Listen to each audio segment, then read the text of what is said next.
Good evening, and welcome to day 13 of our 15-day meditation challenge. Today is Friday, and we're due to finish on Sunday. Thank you for being with me so far. It's been quite a ride. I know that I've been going through various subjects at a blistering speed.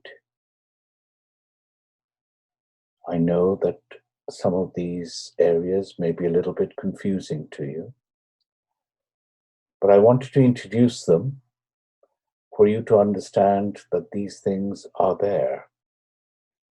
The wisdom that is thousands of years old is available to us, and available in English. That's only happened in the last 100 years or so.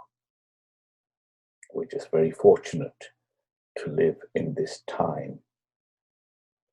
Now, in the past, we've worked with ourselves, and we've talked about how we are the awareness rather than the objects of awareness. Then we spend some time looking at the objects of the world and how the only thing that is constant in those objects is existence. Now, you may think that once we have talked about ourselves and the world, there is nothing else to talk about. But there is one other subject that we need to address if we're going to get a complete picture. And that is the idea that in this world that we have of objects, and we said that objects come and go, they are created, they exist, and they resolve. In this world of objects, is there a creator? Is there a sustainer? And is there a resolver? In other words, and I'm going to use that G word, in other words, is there a God?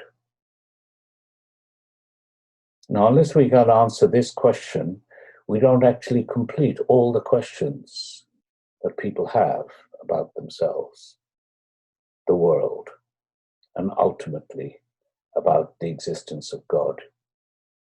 It's a very emotive subject. Let's leave the emotion to one side. Vedanta is very analytical. So let's analyze the situation. I think most people have got past the idea that there's a great elderly gentleman, white beard, white robes, sitting in the clouds, dishing out good and bad, thunderbolts and praise in equal measure at us. I think that idea is largely quite an old one. And most people have now drifted probably to the idea of some sort of universal energy, if you like, a divine power that is available to us, should we wish to tap into it. Some people think about the universe being random. There's nothing there at all. That all the millions of things that could have gone wrong, this was and is the one variation where everything went right. By the way, that too is a faith. That, together with the white-bearded gentleman, is neither provable nor disprovable. And quite honestly, if there was minute changes that allow, we know how minute the changes need to be for us to be here alive, we can see nothing of the also-rans, the universes that had a minor difference to ours. They simply aren't available. When we look at this universe, we see a universe of objects. It's a collection of objects. And when you have a collection of objects, you're obliged to think of a creator. You're obliged to invent it. Because this universe is full of objects. that are given. We had nothing to do with them. Let me give you some examples. The laws of the universe, gravity. When did you last design gravity? The laws of electromagnetism, not ours. Yet these things are things that drive our very lives every single day. These power the systems that we have around us. This is why the universe is the way it is, with its billions of galaxies. That's why the Earth is the way it is.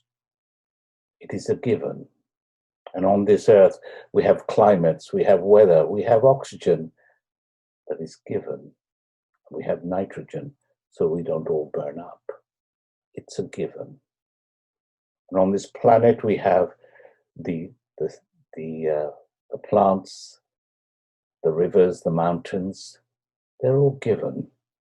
Last time I checked, I didn't provide them. That we have parents is given.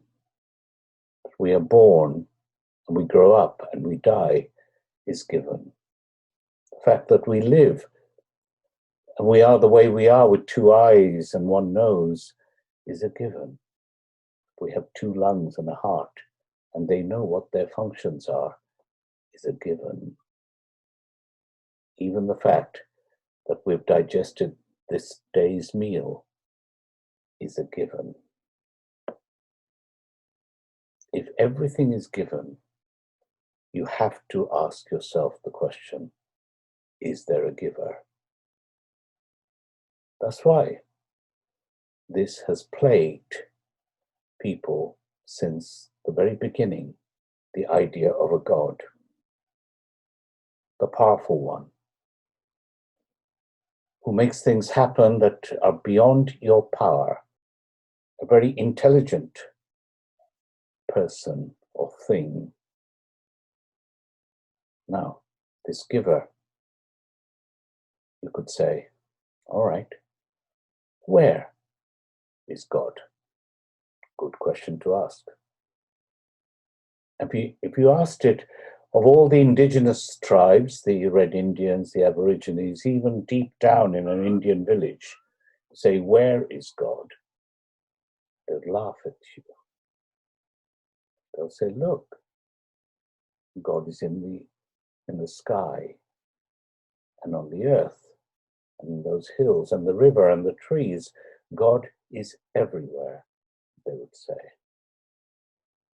It's only as we got more sophisticated, if you call religion sophisticated, but as we got more sophisticated, we started to say God is up there.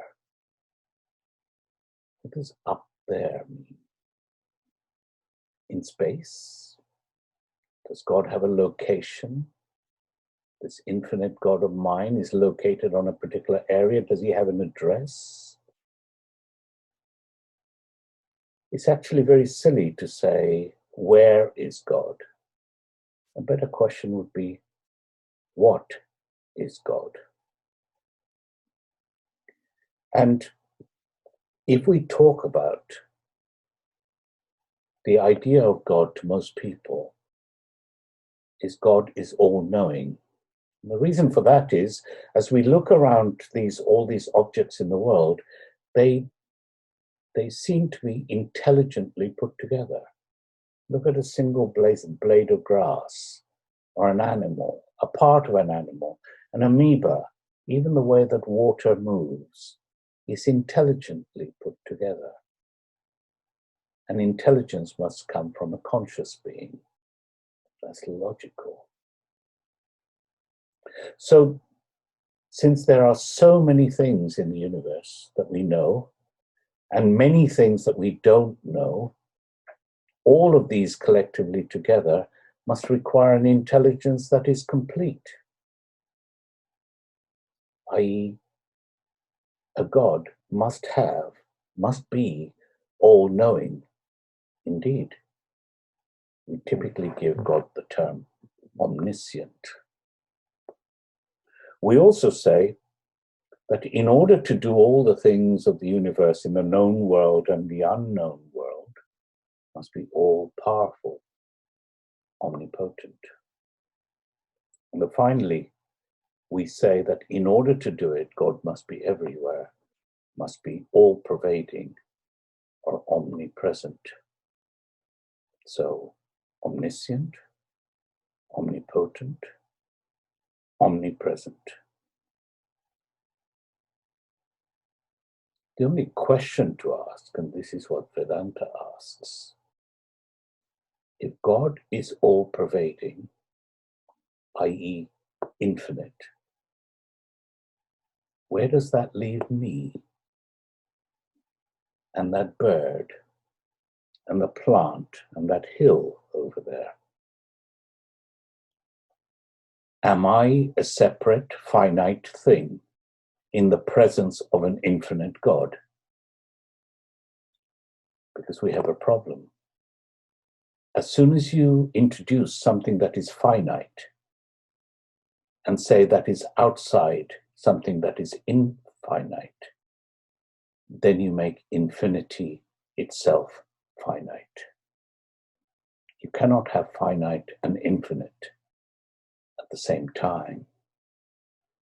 So by making ourselves this little creature, and all the objects in the world are different to God, what we do is take away the omniscient power of God itself. You can come to the conclusion, therefore, perhaps we are not separate from God, but we are part of that infinite nature of God. There is no separation.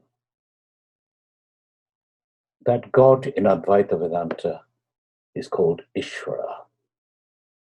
Ishvara is the creator, sustainer, and resolver of the universe. And it does so with the power of Maya.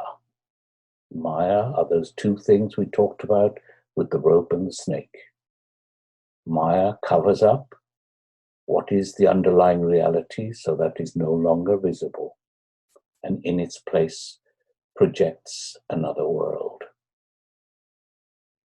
So Ishvara in Advaita Vedanta is the creator. And since Ishvara can be no different to the hills, the mountains, and indeed us, it moves from the idea, the indigenous tribes' idea that God is everywhere. There are many gods, the god of the hills, the god of the rivers, the god of the grass. And it comes through this idea of there's one God of modern religions, and finally rests in the fact that there's only God. There's only Ishvara. Ishvara is all there is. And for that, it comes to that wonderful realization, Ishvara, I am, because I cannot be separate. It says that that God that you're looking for, that omniscient, omnipotent, omnipresent power, the underlying reality of the world, is also the underlying reality of you.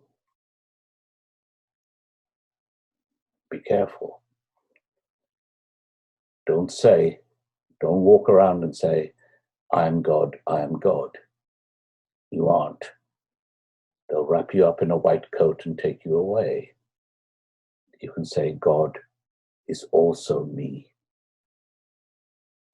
A famous Swami who did a lot of teaching in the US in the 70s, Swami Muktananda, gave a talk, and afterwards a reporter said to him, I suppose you'll say that that tree is God. And he said, no, I see God as that tree, just as I see God as the grass, and God as you, and God as me. There is only one. That's why it's Advaita Vedanta.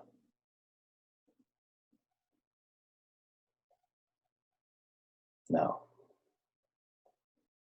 a lot to contemplate. You haven't been God before. This evening could be it. Settle down in your meditative posture.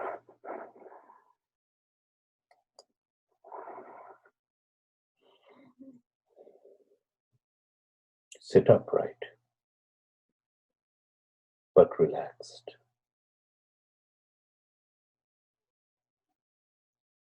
I'm not going to take you through the drill. You know how to relax. You know how to settle down. You know how to reduce the frequency and the amplitude of your thoughts.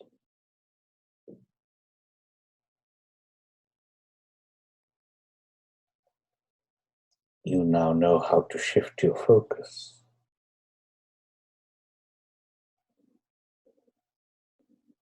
so that thoughts no longer worry you.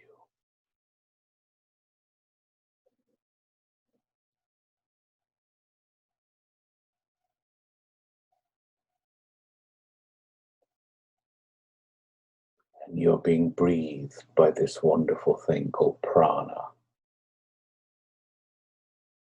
that is alive within you, makes you a living, sentient creature.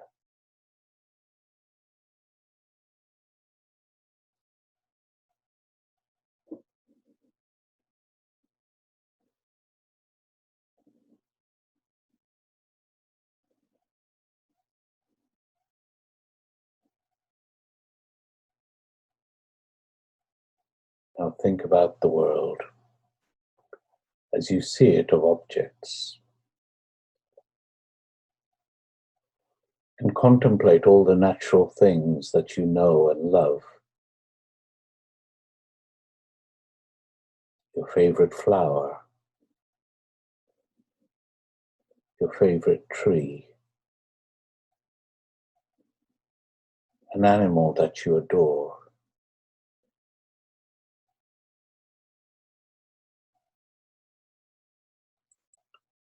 Were these not all given?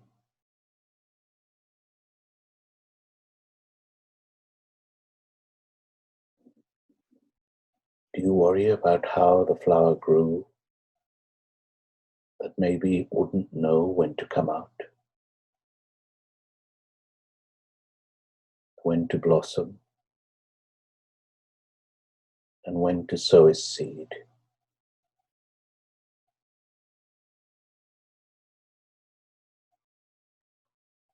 How the plant would extract what it needs from the soil? It's given. The soil is given. The material within it, given. The action of roots, the physics of capillary action, given.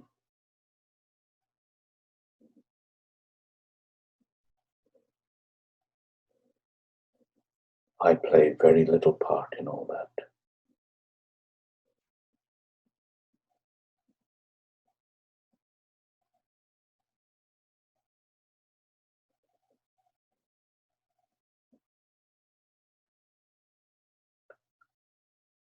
Imagine the power required for a single blade of grass to grow, and multiply that up.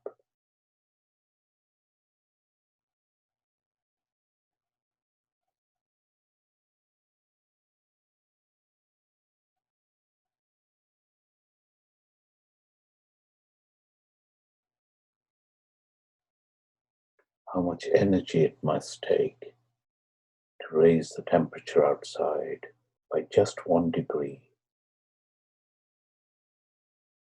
Sunshine is given.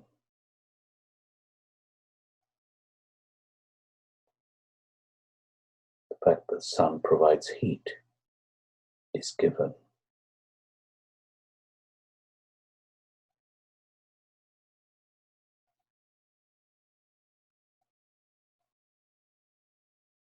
Just contemplate for a while. Your entire world, including yourself and everything within you, is given.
All the things in the world not only require intelligence to be put together, but they require material.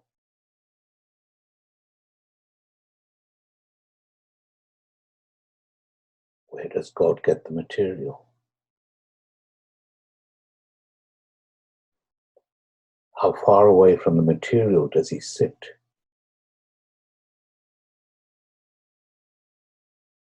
What is in between him and the material? Space? Then who created the space?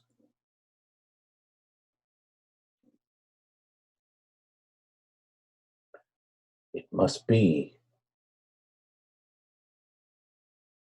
the creator, the intelligence of the creator, and the material of the created must be one and the same thing.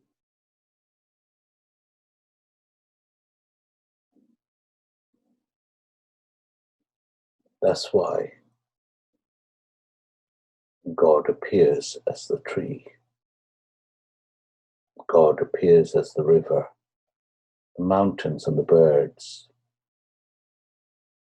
and God appears as you.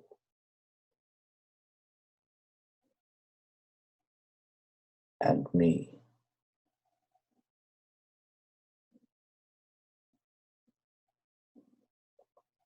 There is no separate God. The underlying reality of the totality, the macrocosm, is the same as the underlying reality of me, the microcosm. It is one and the same.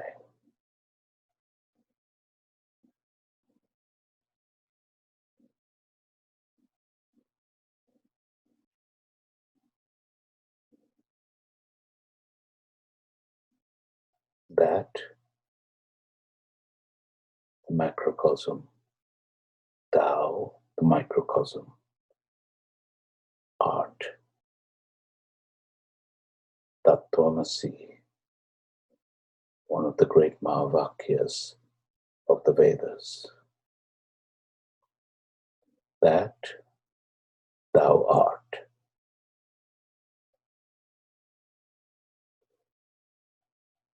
The underlying reality of the macrocosm, the whole world, the universe, everything, visible, non-visible, known, unknown, same as the underlying reality of every object in the universe, including you and including me. Just contemplate upon it.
Let's bring our hands together and together say Om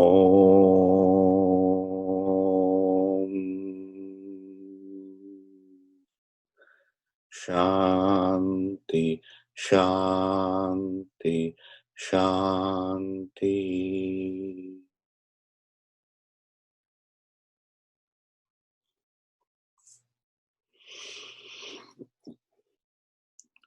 Thank you very much for being with me this evening.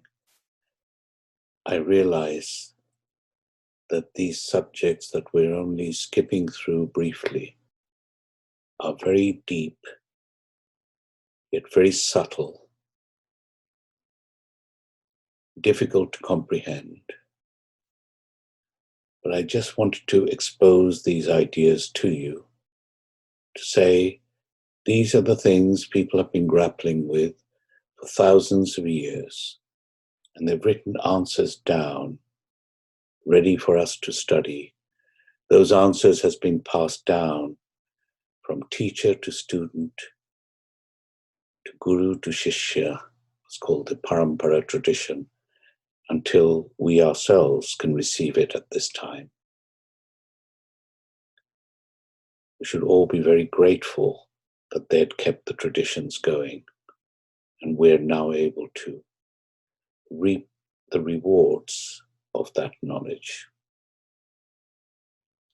2 more sessions to go, and therefore we'll try and focus a little bit more as we finish off this sequence as to what it means to us to have this knowledge. We'll delve into that a little bit more in the next and the final session. Thank you very much for being with me, and have a very good and pleasant sleep. And I'll see you again, same time tomorrow. Good night, everyone.